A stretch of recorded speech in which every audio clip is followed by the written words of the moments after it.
રાધનપુર નગરપાલિકા ward number 6 માં કોંગ્રેસના ઉમેદવારોએ ચૂંટણી પ્રચાર કર્યો। રામનગર વિસ્તારની અંદર લોકોનું મળ્યું સમર્થન। રાધનપુર ખાતે નગરપાલિકાની ચૂંટણી ચાલી રહી છે અને તેને લઈને આજરોજ કોંગ્રેસના ઉમેદવારોએ વોર્ડ નંબર 6 ની અંદર આવેલ રામનગર વિસ્તારની અંદર ચૂંટણી પ્રચાર કર્યો હતો અને 6 નંબરના મતદારો રામનગર વિસ્તારના મતદારોને કોંગ્રેસને પેનલ ટુ પેનલ મત આપી વિજય બનાવવા અપીલ કરી હતી।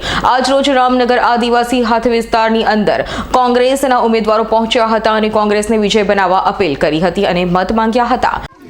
હવે મારે એવું કહેવાનું છે ભાઈ, આ અમારું ગામ રામનગર વાદી વસાવટ, અમે બોલીએ પાછો ફરીને બીજું બોલીએ નહીં, જીભાને જે જીભાને બોલાઈ ગયો એ અમારું ફાઇલ ને જો એમાં કોઈ સેજે પણ ભૂલ આવે નહીં। જાઓ કરો મજા।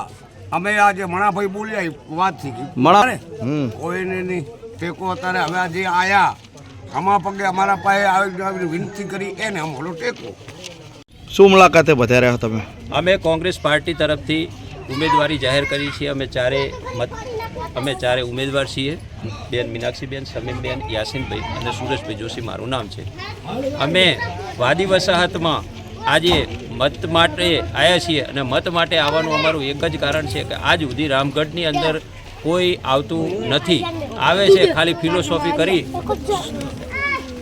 આજ સુધી આવે છે ફિલોસોફી કરી અને બધા નીકળી જાય છે। તેમની જે અંદરની યાતનાઓ કોઈ પૂછતું નથી।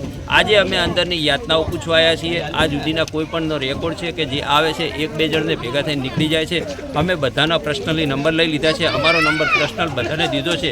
એમને નગરપાલિકાનું કોઈ પણ રોડ, રસ્તા અને ગટર લાઈનનું કોઈ પણ કામ હશે તો અમે ખાતરી આપીએ છીએ કે અમે જીત્યા પછી પણ એમનું અમે કામ કરવા તત્પર રહીશું અને ગમે ત્યારે નગરપાલિકાનું કામ હશે તો અમે બાજુમાં રહી અને એમને કામ પતાવડાવશું। અને 16 તારીખે અમારું મતદાન છે તો મતદાનની અમે અમારા નિશાન, અમારું નામ એ બધું આપેલું છે, અમારા પર્સનલ નંબર પણ એમને આપેલા છે અને એ અમને વિજય બનાવશે એવો અમને એ આશીર્વાદ અમને આપશે તેવા અમે આશીષ એમના પાસે માગવા આવીએ છીએ અને એમને પણ ખાતરી અમને આપી છે કે આ ફેર આશીષ તમને જ આપીશું। Bureau report S9 news Radhanpur. અમારી તમામ માહિતીથી અપડેટ રહેવા માટે જોડાયેલા રહો S9 ન્યૂઝ સાથે।